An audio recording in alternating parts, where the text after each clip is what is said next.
మీకెందుకు అనిపించింది 12 సంవత్సరాలు ధ్యానం చేయాలని? అంటే ఈ జన్మవాసన కాదు, పూర్వ జన్మ శ్వాస అనేదంతా. ఆధ్యాత్మిక పరంగా మీకు అలాంటి సువాసనలు కలిగి ఉండటానికి, ఇంట్రెస్ట్ కలగటానికి ఎవరినైనా చూసి మీరు అలా అయిపోయారంటారా? లేదంటే బై బర్తే అంటారా? అంటే కొందరి జన్మలు ఎలా ఉంటాయంటే అమ్మ, భగవంతుడు కొందరిని పెట్టి పుట్టిస్తాడు. కొందరికి ఏ చదువు సంధ్య రాకుండానే కూడా మంచి మంచి పెయింటింగ్స్ వేస్తుంటారు, చాలా చక్కగా మాట్లాడుతుంటారు. అంటే సహజ సిద్ధమైన కళలు. ఎంతమంది పిల్లలున్నా ప్రతి బిడ్డ తల్లిదండ్రులకు ఇంపార్టెంటే. ఫ్యామిలీ ఉండాలి, వాళ్ళకంటూ ఒక పిల్లలు రెస్పాన్సిబిలిటీస్ ఉండాలి అనుకుంటారు. అలా మిమ్మల్ని వదిలేశారని చెప్పారు కదా, అంటే అభ్యంతరం అనేది ఏమీ చెప్పలేదా ఒక్కసారి కూడా? అంటే అమ్మ ఏడిసింది బాగా. దేవి భాగవత మహాపురాణాన్ని ప్రతిరోజు గంటన్నర చదివేవాడిని. ఓకే. పూజలు ఎక్కువ చేసేవాడిని. ఎప్పుడు ధ్యానం ధ్యానం ధ్యానం ధ్యానం అని ఉండేవాడిని. మీరు చూస్తే 16వ సంవత్సరంలోనే మొత్తం ఆధ్యాత్మికం సైడ్ వచ్చేసారు. మీకు ఆ రకంగా ఎప్పుడు నేను ఇలాంటి ఒక లైఫ్ని మిస్ అయ్యాను అనే ఆలోచన ఎప్పుడు రాలేదంటారా? మనిషి జన్మను మూడు ధర్మాలతో చెప్పింది మన సనాతన ధర్మం. కర్మజన్మ, కారణజన్మ, కామజన్మ. ఓకే. కామజన్మ అంటే వాడు పుట్టుకతోనే కామకలాపాలతో అనురక్తి కలిగి ఉంటాడు. కుల మతాల గురించి ఎక్కువగా భేదాలు అనేవి చూపిస్తూ ఉంటారు. నన్ను ఆదరిస్తారా, నేను చెప్పింది వాళ్ళు తీసుకుంటారా అనే ఆలోచన మీకు ఏ రోజైనా వచ్చిందా గురుగారు? మంచిని ఎవరైనా స్వీకరిస్తారు తల్లి, దాంట్లో అభ్యంతరం ఏం లేదు, అనుమానం ఏం లేదు. ఇప్పుడు సమాజంలో ఇప్పటి వరకు నేను చెప్పిన ప్రతి మాట, ప్రతి జ్ఞానం కూడా వాస్తవికతనే. భగవతి సాక్షిగా నేను ప్రతి సత్యమే చెప్తాను. నమస్కారం, వెల్కమ్ టు ఐ డ్రీమ్. నేను మీ విజిత. సనాతన ధర్మం మరుగున పడిపోతున్న ప్రస్తుత రోజుల్లో ఎంతోమంది గురువులు ధ్యానంలో ఉండి ఆ తర్వాత బయటకు వచ్చి మన సనాతన ధర్మం యొక్క విలువలను, మన ఆధ్యాత్మిక తత్వంలో ఉండే విలువలను, వీటన్నిటినీ మానవులకు సమాజంలో మంచి చెడు, న్యాయం అన్యాయం వీటన్నిటినీ పక్కన పెట్టి అందరూ సనాతన ధర్మం మార్గంలోనే నడవాలని చెప్పి చాలామంది గురువులు చెప్తూ ఉంటారు. అయితే అదే విధంగా చూసుకుంటే ప్రస్తుతం మనతో పాటు ఉన్నారు శ్రీ శ్రీ శ్రీ ఆదిత్య పరాశ్రీ గురువు గారు. 12 సంవత్సరాల పాటు ధ్యాన మార్గంలో పండరీపురం అనే గ్రామంలో ధ్యాన మార్గంలో ఉన్నారు. 12 సంవత్సరాల కాలం మామూలు విషయం ఏమీ కాదు ధ్యానంలో ఉండటం. ఆ తర్వాత గురువుగారు ధ్యాన మార్గం నుంచి బయటకి వచ్చి సనాతన ధర్మం ఏ రకంగా ఉంది, ఎంతవరకు మన సమాజం సనాతన ధర్మ మార్గంలో నడుస్తుంది అని తెలుసుకొని ప్రజలకు ఎంతో కొంత మంచి మేలు జరగాలి అంటే సనాతన ధర్మ మార్గాన్ని కరెక్ట్ బాటలు నడిపించాలని వారు కృషి చేశారు. ఇప్పుడు గురుగారితో మాట్లాడి మరిన్ని విషయాలు తెలుసుకుందాం. నమస్కారం గురుగారు. శ్రీమాత్రే నమః. గురుగారు, మీరు 12 సంవత్సరాల పాటు ధ్యానంలో ఉన్నారని విన్నాము. అలా అంటే ఎలా సాధ్యపడింది గురుగారు? మీకు ఎందుకు అనిపించింది 12 సంవత్సరాలు ధ్యానం చేయాలని? ఇదంతా పూర్వజన్మ సుకృతమే. అంటే ఈ జన్మవాసన కాదు, పూర్వజన్మ శ్వాస అనేదంతా. ఓకే. నేను బాల్యం నుంచి కూడా కొంత ఆధ్యాత్మిక మెలకువలతో ఉండేవాడిని. ఓకే. మా గ్రామంలో చాలామంది అనేవాళ్ళు, మాది పేద కుటుంబం, పల్లెటూరు కాబట్టి వాళ్ళకి ఎంతసేపు ఉన్న పని పని పని, 7-10 రూపాయలు వస్తాయి, బుక్కెడు అన్నం వస్తుంది, ఇదే వాళ్ళ చింతన. నేను పూజలు చేయడము, దేవుళ్ళ ఫోటోలు పెట్టుకొని దేవుళ్ళ ఫోటోలో పూలు అవి పెట్టడం లాంటివి చేస్తూ ఉంటే చిన్నప్పుడు మా అవ్వ తాత వాళ్ళందరూ తిట్టేవాళ్ళు. ఈ పూజలు మనకెందుకురా, మనం కష్టం చేసుకుంటేనే మనకు జీవితం గడుస్తుంది, ఈ వల్ల మనకు తగవు బిడ్డ అనేవాళ్ళు. అప్పటి నుంచి నా లోపల ఈ ఆధ్యాత్మిక మెలకువలు ఉండేవి. నా వయసు పెరిగే కొద్దీ పరిపూర్ణమైన వైరాగ్యంకి వచ్చింది. 2008లో నేను పూర్ణ వైరాగ్యంలోకి వచ్చాను. 2008 ఆషాఢ శుద్ధ ఏకాదశి రోజు పండరిపుర క్షేత్రంలో చాలా పెద్ద ఉత్సవం జరుగుతుంది పాండురంగ స్వామికి. కొన్ని లక్షల మంది భక్తులు వస్తారు అక్కడికి. అక్కడ నేను పరిపూర్ణమైన సమాధి స్థితిలో కూర్చోవడం జరిగింది. ఆ సమయంలో 2008 నుంచి స్టార్ట్ అయిందనమాట. ఇంకా అక్కడ నుంచి కంటిన్యూ నా ధ్యానము, నా అనుష్ఠానము, నా పూజలు అవి అనమాట. మంత్రానుష్ఠానం ప్రథమం, నాది మెయిన్. ఓకే. అయితే గురువుగారు మీరు బాల్యం నుంచే నాకు ఆధ్యాత్మిక పరంగా అంటే వెళ్ళాలని చెప్పి అలాంటి ఆలోచనలు ఎక్కువగా ఉన్నాయని ఎవరినైనా చూసారా? అంటే ఎక్కువగా మనము మన ఇంట్లో వాళ్ళనో తెలిసిన వాళ్ళనో ఏ రకంగా వాళ్ళు చేస్తుంటారో అవి చూసి చిన్న పిల్లలు నేర్చుకుంటూ ఉంటాము. అలాగే మనకు చేయాలనిపిస్తూ ఉంటుంది. ఆధ్యాత్మిక పరంగా మీకు అలాంటి సువాసనలు కలిగి ఉండటానికి ఇంట్రెస్ట్ కలగటానికి ఎవరినైనా చూసి మీరు అలా అయిపోయారంటారా? లేదంటే బై బర్తే అంటారా? అంటే కొందరి జన్మలు ఎలా ఉంటాయంటే అమ్మ, భగవంతుడు కొందరిని పెట్టి పుట్టిస్తాడు. ఎనీ కైండ్ ఆఫ్ వర్క్ అనమాట. డిఫరెంట్ డిఫరెంట్ క్యాడర్స్ లోపల. ఇప్పుడు అవును. కొందరు వాళ్ళకి ఏ విధమైన ట్రైనింగ్ లేకుండానే కొన్ని అద్భుతమైన సాహసాలు చేస్తుంటారు. కొందరికి ఏ చదువు సంధ్య రాకుండానే కూడా మంచి మంచి పెయింటింగ్స్ వేస్తుంటారు. చాలా చక్కగా మాట్లాడుతుంటారు. అంటే సహజ సిద్ధమైన కళలు వాళ్ళు పుట్టుకతోనే వచ్చి ఉంటాయి అనమాట. అంటే నాకు ఎవరిని చూసి ఇన్స్పిరేషన్ కలగలేదు. ఎవరిని చూసి నేను అట్లా పరవశం చెందలేదు. మా గురువు గారిని మొట్టమొదటిసారి చూసినప్పుడు కొంత ఆకర్షితం చెందిన మాట వాస్తవమే. కానీ అంతకు ముందు నుంచే నా లోపల ఆధ్యాత్మికత బాగా ఉండేది. ఏదైనా ఒక దేవిని చూసినా ఆ దేవుని తాలూకు ఆయన అవతారాన్ని చూస్తే ఆయన చేతుల్లో ఆయుధాలు ఎందుకున్నాయి, ఆయన పులి మీద ఎందుకు కూర్చోవాలి, ఆ ఎద్దు మీద ఎందుకు కూర్చోవాలి, నెమిలి మీద ఎందుకు కూర్చోవాలి అంటే ఒక అన్వేషణ స్థితిలో ఉండేవాడిని అనమాట. బాగా శోధించేవాడిని. దేవుళ్ళ ఫోటోలు చూసి, యంత్రాలు చూసిన తర్వాత కూడా అందులో అక్షరాలని డీకోడ్ చేసేవాడిని నేను. ఒక యంత్రం చుట్టూ కొన్ని అక్షరాలు రాస్తారు కదా, ఈ అక్షరాలు ఎందుకు పెట్టారు, వేరే పెట్టొచ్చు కదా, ఇవే ఎందుకు పెట్టాలి, ఇది పెట్టొచ్చు కదా అని బాగా సెర్చ్ చేసేవాడిని అనమాట. ఎప్పుడైతే మా గురువు గారిని చూసానో అప్పుడు ఇంకా పరిపూర్ణమైన ఎరుక వచ్చింది, జ్ఞానం పరిపూర్ణం. సత్యం ఏంటి, ధర్మం ఏంటి, అసలు ఈ ప్రపంచంలో ఉండేటటువంటి దైవీ సంపత్తి ఏందనేది వారిని చూసి తెలుసుకోవడం, వారి ద్వారా వినడం ఇంకా దృఢమైపోయింది నా యొక్క ఆధ్యాత్మిక తపస్సు. మీ గురువు గారు అంటే ఏ వయసులో వారిని కలిసారు గురువు గారు మీరు? నేను అప్పుడు 16వ సంవత్సరం ఉన్నాను. అంటే ఎలా కలిసారు గురువు గారు మీరు వాళ్ళని? మేము వలసదారులు అనమాట, మా కుటుంబం మొత్తం కూడా. పండరిపుర క్షేత్రానికి వలస వెళ్ళాము మేము కూలి పని కోసం. నేను నా కూలి పని చేసుకుంటూ ఉండే సమయం లోపల మా గురువు గారి పల్లకి సేవ వెళ్తూ ఉండేది. సంత్ రాజారాం కైకాడి మహారాజ్ అంటే పండరిపుర క్షేత్రంలో చాలా ఫేమస్ మఠం అది. వారి పల్లకి సేవ చూసినప్పుడు వారిని చూడగానే నా మనస్సు అంతా వారి మీదకి వెళ్ళిపోయింది. ఇంకా డే మొత్తం పనిచేశాను. సాయంత్రం వారి దగ్గరికి వెళ్ళి కూర్చొని నాకు కొంచెం మరాఠీ వస్తుంది. మరాఠీలో నేను వారితో మాట్లాడాను. స్వామీజీ, నాకు ఇట్లా ఆధ్యాత్మిక అన్వేషణ ఉన్నది, కొన్ని ఆధ్యాత్మిక అనుభవాలు కలుగుతూ ఉన్నాయి, దీన్ని నివృత్తి చేయండి అని అడిగాను. వారు 2 మాటలు అన్నారు. నీ జీవితం ఇది కాదు, నువ్వు ఇందులో ఉండడం కరెక్ట్ కాదు, మీ తల్లిదండ్రులను తీసుకొని రా, నేను కొన్ని విషయాలు చెప్తానని అన్నారు. మా అమ్మతో మా నాన్నతో చెప్పాను. వాళ్ళు వచ్చి కలిశారు. ఈ అబ్బాయితో గనక మీరు పని చేయిస్తే ఒక గోవుతో సేవ చేసుకున్నట్లనే నీ కొడుకు కాదు అని వదిలేసే అని చెప్పారు. వారు ఏమన్నారంటే, నువ్వు లోక కళ్యాణం కోసం పుట్టావు నాన్న, ఈ సంసారంలో నువ్వు ఉండేది కాదు. ఎందుకోసం అంటే నీకు ఒక అన్న ఉన్నాడు, ఒక తమ్ముడు ఉన్నాడు, 2 ఉన్నారు సంసారానికి, 2 అక్కలు ఉన్నారు, 2 చెల్లెళ్ళు ఉన్నారు. నీ కుటుంబానికి ధర్మం ఉంది, నువ్వెందుకు ఇక్కడ, నీ ధర్మం ఇది కాదన్నారు. నేను అప్పుడే కలిశాను వారిని. మరుసటి రోజే మా అమ్మ నాన్న తీసుకొని వెళ్ళాను. నా బయోడేట్ ఎలా చెప్పగలిగాడు ఆయన? నాకు అన్న ఉన్న సంగతి, తమ్ముడున్న సంగతి, అక్క చెల్లెలు ఉన్న సంగతి అసలు ఆయనకు పరిచయమే లేని నేను. అంత దివ్య దృష్టి ఉంది వారికి.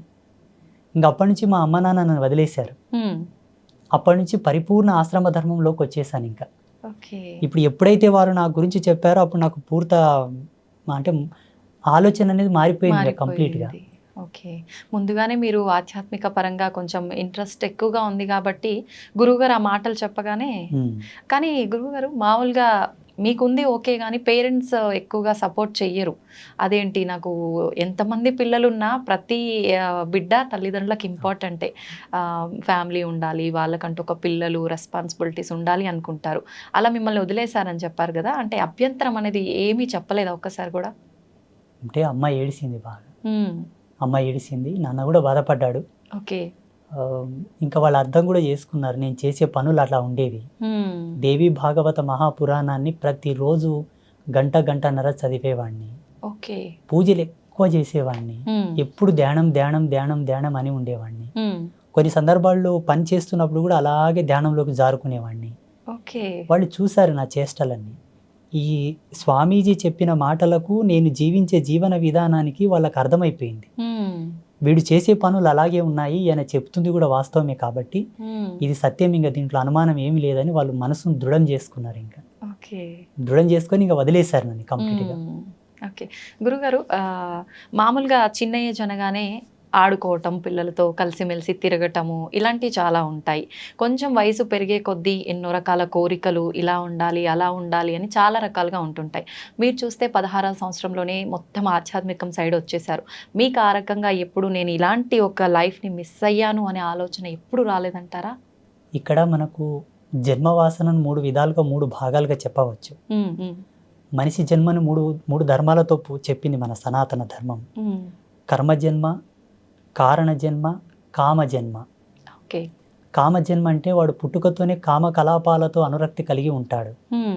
ఎవరిని చూసినా మనకు అదే దృష్టి ఉంటుంది, కామ దృష్టి వెళ్తుందన్నమాట. ఓకే, స్త్రీ కానీ పురుషుడు కానీ. కర్మజన్మ ఏంటంటే ఎన్ని పనులు చేసినా ఆయన కలిసి రాదు. ఓకే, ఎంత కష్టపడ్డా కలిసి రాదు. ఎంత ప్రయత్నం చేద్దామన్నా కర్మ తీరదు, ఇంకా కర్మ చేయాల్సి వస్తుంది ఆయన. ఓకే, ఆయన పుట్టి తన తల్లిదండ్రులతో సేవ చేయించుకునేటటువంటి వాళ్ళు కూడా కర్మజన్మ కిందికే వస్తారు, కర్మజన్మ కిందికే వస్తారు. ఓకే, కారణజన్ములు ఏంటంటే వాళ్ళకి బై బర్త్ నుంచే ఆధ్యాత్మిక మెలుగువలతో పుడతారు వాళ్ళు, పుట్టుకతోనే. ఇప్పుడు బ్రహ్మం గారు ఉన్నారు, ఆయన బై బర్త్ నుంచే అద్వితీయమైనటువంటి జ్ఞాన సంపన్నులు వాళ్ళు. అసలు మానవ మాతృలు ఎవరు కూడా అంతటి జ్ఞానంతో ఉన్నట్టు ఇప్పుడు చరిత్రలో లేదు. అపారమైనటువంటి జ్ఞాన సంపన్నులు వాళ్ళు. అట్లా మహితాత్ముల జన్మలు సామాన్యుల జన్మలు సమానం కావు. నేను పుట్టుకతోనే మా ఊళ్ళో చాలా మంది ఇప్పటికీ బిజ్వార గ్రామంలో అడిగినా కూడా ఆ అబ్బాయి కొంత డిఫరెంట్గా ఉండేవాళ్ళు అండి, అందరితో సమానం ఉండేవాడు కాదు, అందరు ఒక పని చేస్తే తను ఒక్కడే సపరేట్ చేసేవాళ్ళు అని చెప్తారు. అయితే గురువుగారు, మీ అంటే వేషధారణ విషయానికి వస్తే, స్వామీజీలు అనగానే మామూలుగా మగవారు ఏ రకమైన దుస్తులు ధరిస్తారో ఆ రకంగా ఉంటుంటారు నార్మల్గా. మీ వస్త్రధారణ చూస్తే కనుక కొంచెం ఆడవారికి సంబంధం కలిగి ఉన్నట్టుగా ఉంటుంది. ఎందుకని ఈ రకంగా మీరు వస్త్రధారణ ఎంచుకున్నారు? మాది కౌడిధారి పంత్, అంటే ఈ గవ్వలు ఉన్నాయి కదమ్మా, అవును, దీన్ని కౌడిధారి పంత్ అంటారు. ఓకే, శ్రేష్టమైన మూల శ్రీ విద్య. ఇది స్త్రీ యొక్క యోని స్వరూపమై ఉంటుంది. ఓకే, స్త్రీ యొక్క యోని స్వరూపం ఈ గవ్వ. దీని మెడలో ధరించి, ఇది ఏకవస్త్రం తల్లి, కుట్టని బట్ట. కుట్టని బట్ట, ఒకే వస్త్రాన్ని అలా చుట్టుకుంటాం. ఇది ఒక్కటి తప్పిస్తే శరీరం మీద ఏది ఉండదు మాకు, ఏకవస్త్రం ఇది. ఇంకా మా వేషధారణ, మా ఈ ఉంగరాలి వల్ల అంటే శ్రీ విద్య సాధనలో మేము చేసేటటువంటి కొన్ని ప్రక్రియలకు ఆబంధనాలు, ఒక్కొక్క దానికి ఒక్కొక్క పరమార్థం ఉంది. అవి మేము చేసే సాధన లోపల మాకు ఎంతో సపోర్ట్ చేస్తాయి. మా శరీర నియంత్రణ, మేము చేసేటటువంటి ఆధ్యాత్మిక మెలుగు వల్ల మాకు బాగా ఎనర్జీ బూస్ట్ చేస్తుంటాయి. ఒక్కొక్క దానికి ఒక్కొక్క మంత్రానుష్ఠాన పరిదిగ్బంధన కూడా ఉన్నది. ఈ ఉంగరాలకు కానీ, కుండలాలకు, మేము వేసుకునే బేడీలకు, మేము వేసుకునే మాలలు, మేము ఏవే కానీ మార్కెట్లో దొరికి తీసుకొచ్చి మెళ్ళో వేసుకోం వేరే స్వామీజీలాగా. ఒక దాన్ని తీసుకున్న తర్వాత పలు విధాలుగా శుద్ధులు చేసి, మంత్ర జాగృతం చేసి, ప్రాణ ప్రతిష్ఠ చేసి, వాటిని దైవీ శక్తులతో నిక్షిప్తం చేసిన తర్వాతనే ధరిస్తాం ఏదైనా సరే. ఓకే, అంటే అలా ధరిస్తేనే వాటికి సంబంధించిన వాల్యూస్ అన్ని వస్తాయి 100%. ఏదైనా ఒక కూరగాయను, ఆకుకూరను మార్కెట్ నుండి తెచ్చిన తర్వాత కడుగుతాం. కడిగి దాన్ని ఎంత తరగాలో తరిగి, దాంట్లో ఏవి వస్తువులు వేయాలో వేసిన తర్వాతనే కూర వండుకుంటాం. అవునవును. సమాజంలో ఇప్పటికీ ప్రజెంటేషన్లు, ఇప్పుడు వర్తమానంలో కూడా ఆధ్యాత్మికమైనటువంటి మెలకువలు తెలిసిన వాళ్ళు ఎవరు లేరు, చాలా తక్కువ మంది. తెలుసుకోవాలనే జిజ్ఞాస ఎవరికి లేదు, చెప్పాలనే జిజ్ఞాస కూడా ఎవరికి లేదు. ఎంతసేపు ఉన్నా తెలుసుకునేవాడు ఒక కోరికతో వస్తే, చెప్పేవాడు వాని కోరికతో వాడు చెప్తుంటారు. కరెక్టే గురువుగారు. పరస్పరమైనటువంటి భేదాలు ఇవి రెండు. మా సాంప్రదాయం ఏంటంటే అమ్మా, అమ్మవారి యొక్క మూల పరంపర మాది. ఇప్పుడు లేదు ఈ పరంపర. ఆసేతు హిమాచల పర్యంతం చూసినా ఎక్కడ కూడా లేదు ఇప్పుడు. శ్రీ విద్య సాధనలో ఉన్నారు కొంతమంది, కానీ మీరు అన్నట్టుగా ఉన్నారు. మా వేషధారణ లాగా మాలాగా లేరు. ఓకే, అలా లేరు అని మీరే చెప్తున్నారు కదా గురుగారు. మరి మీరెందుకు ఈ రకంగానే ఎంచుకున్నారు? నేను 6 నెలలు తపస్సు చేశాను. ఎస్పెషల్లీ నా యొక్క డ్రెస్ కోడ్ అనుకోండి, లేకపోతే నా వేషధారణ గురించి, ఏ మంత్ర సాధన నేను చేయాలా, ఏ దేవత ఆరాధన చేయాలా, ఎవరి గురించి నేను తపమాచరించాలని దాని మీదనే 6 నెలలు రీసెర్చ్ చేశాను నేను. తపస్సు ఓకే. ఉమ్. అయితే గురువుగారు సామాన్యంగా గురువులు అనగానే, పండితులు అనగానే బ్రాహ్మణ కులానికి సంబంధించిన వారే ఎక్కువగా ఉంటుంటారు. మీరు చూస్తే అలా కాదు. ఉమ్. మరి ఈ వైపుకు మీరు ఈ మార్గంలో వచ్చే ముందు నేను గనక సమాజానికి ఏదో చెప్పాలి, చెయ్యాలి అనే ఒక తపనతో వస్తున్నాను. మామూలుగా జనాలు అంటే కుల మతాల గురించి ఎక్కువగా భేదాలు అనేవి చూపిస్తూ ఉంటారు. నన్ను ఆదరిస్తారా? నేను చెప్పింది వాళ్ళు తీసుకుంటారా? అనే ఆలోచన మీకు ఏ రోజైనా వచ్చిందా గురువుగారు? రాలేదు హ్మ్. రాలేదు, రాదు కూడా. ఎందుకంటే మంచిని ఎవరైనా స్వీకరిస్తారు తల్లి, దాంట్లో అభ్యంతరం ఏం లేదు, అనుమానం ఏం లేదు. హ్మ్. ఇప్పుడు సమాజంలో ఇప్పటి వరకు నేను చెప్పిన ప్రతి మాట, ప్రతి జ్ఞానం కూడా హ్మ్. వాస్తవికతనే. భగవతి సాక్షిగా నేను ప్రతి సత్యమే చెప్తాను. హ్మ్. ఇంకొక విషయం ఏంటంటే హ్మ్. అనాధారంగా నేను ఏది చెప్పను. ఓకే. ప్రతిదీ కూడా ప్రతిదాని వెనుక ఒక పరిజ్ఞానం, ఒక వైజ్ఞానిక దృక్పథం, హ్మ్. దార్శనికత కంపల్సరీ ఉంటుంది నా విషయంలో. ఓకే. వితౌట్ దార్శనికతతో ఏది నేను చెప్పను. ఒక దాన్ని చెబుతున్నానంటే నేను ఫస్ట్ దర్శిస్తాను. హ్మ్. ఎవరన్నా కష్టమని నా అమ్మ దగ్గరకు వచ్చి నా ముందుకు వచ్చి మాట్లాడినా కూడా ఆ కష్టాన్ని 1-10 సార్లు నేను అనాలసిస్ చేస్తాను. అంటే నిజమే ఈయన చెబుతున్నారా కష్టానికి గల కారణం ఏమిటి? ఓకే. స్వయంకృత అపరాధమా? ఎవరైనా ఏమైనా చేశారా? ఈయన మీద ప్రయోగాలు ఏమైనా చేశారా? ఓకే. చేసిన పాపమా? పోనీ ఈయన చేసుకున్నాడా? పెద్దలు చేసిన పాపాలు ఏమైనా వెంటాడుతున్నాయా? పితృకర్మలు ఉన్నాయా? హ్మ్. ఏంటి అని బాగా తెలుసుకున్న తర్వాత ఆయనకి ఏ మంత్రానుష్ఠానాన్ని ధారబోయాలో ధారబోస్తాను. ఓకే. ఒక రోజు లేట్ అయినా ఆయనని పరిపూర్ణమైన సత్య మార్గంలోకి తీసుకురావడానికే ప్రయత్నం చేస్తాను. ఓకే. వాళ్ళు వచ్చారని ఏదో గబ్బుకున్న తాయితు కట్టేయడం, ఓ యంత్రం ఇచ్చేయడం, హ్మ్. ఏదో చేసేసి శక్తిపాతం అంటూ అదంటూ ఇదంటూ పూజలు పునస్కారాలని టైంపాస్ చేయను నేను. హ్మ్. ఓకే. అంటే అందరికీ మంత్రబోధనే చేస్తుంటారా గురుగారు? మీరు అన్నట్టుగా యంత్రాలు జనరల్‌గా అందరూ తాయెత్తులు, యంత్రాలు ఇలాంటివే మంత్రిస్తుంటారు. అలా ఏమి ఉండదా మీ దగ్గర? ఆ వ్యక్తి యొక్క సమస్యను బట్టి, ఆ తీవ్రతను బట్టి ఏది అవసరం అది చేస్తూ ఉంటాను. హుహుహు. ఓకే. ఇదని ఇది కాదని కాదు. హ్మ్. జనరల్గా భేదం అనేది ఏమీ లేదు అక్కడ. ఓకే. ఆయనకు తాయెత్తు అవసరం అయితే ఇమ్మీడియట్లీ తాయెత్తు రెడీ చేసి ఇస్తాను, తీసుకున్నానా ఇలా ధరించు, హ్మ్. ఈ నాళ్ళకు నీకు మంచిగా అవుతుంది పో. ఓకే. యంత్రం అవసరం ఉంటే ఒక రాగి పత్ర తీసుకొని దాన్ని యంత్రలిఖితం చేసి దానికి అనుష్ఠానం మహిమను దారబోసి హ్మ్. అభిమంత్రించి ఇచ్చేస్తాను, ఓకే. తీసుకెళ్ళు నీకు పని అవుతుందని చెప్పి. హ్మ్. ఓకే. అయితే చాలామంది చెప్తుంటారు గురువుగారు, ఈ యంత్రాలు ఇవన్నీ మూఢనమ్మకాలు అని. అవన్నీ నిజంగా మూఢనమ్మకాలే అంటారా? లేదు నిజంగా కరెక్టే అంటారా? వాటన్నిటి గురించి మీరేం చెప్తారు? నా అనుభవం ప్రకారంగా జగన్మాత నాకు ఇచ్చిన జ్ఞానంతో హ్మ్. మన సనాతన ధర్మంలో ఈ భారతీయ వేద విజ్ఞానం లోపల ఏది కూడా మూఢనమ్మకం కాదు. ఓకే. ఒక నిమ్మకాయని కారు టైర్ కింద పెట్టి తొక్కియడం లోపల కూడా వైజ్ఞానికమైన దృక్పథమే ఉంది. హ్మ్. దాన్ని మీరు తెలుసుకోలేదంతే. ఓకే. ఎంతసేపు ఉన్న నమ్మకాలను మూఢనమ్మకాలను వైపే మీ ప్రయాణం కొనసాగింది తప్పిస్తే హ్మ్. దీని వెనకాల ఉన్న మూలం ఏమిటి, ఓకే. ఎందుకోసం ఇవి చేస్తున్నారని ఒక్క లోతు వెనక్కి వెళ్ళి ఆలోచిస్తే దాని అంతరార్థం చాలా అద్భుతంగా ఉంటుంది. నిజంగా చాలా అదృష్టంగా భావిస్తున్నాను గురుగారు మిమ్మల్ని కలవటం. మీ మాటల ద్వారా మంచి, చెడు, అసలు న్యాయం ఏంటి, అన్యాయం ఏంటి, మన సనాతన ధర్మం ఇంకా కొంతలో కొంత మంచి మార్గంలోనే వెళుతుంది.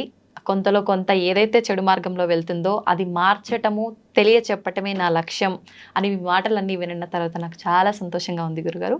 మిమ్మల్ని మీ విలువైన సమయాన్ని మాకు కేటాయించినందుకు థ్యాంక్ యూ గురుగారు. శుభమస్తు. శ్రీమాత్రే నమః.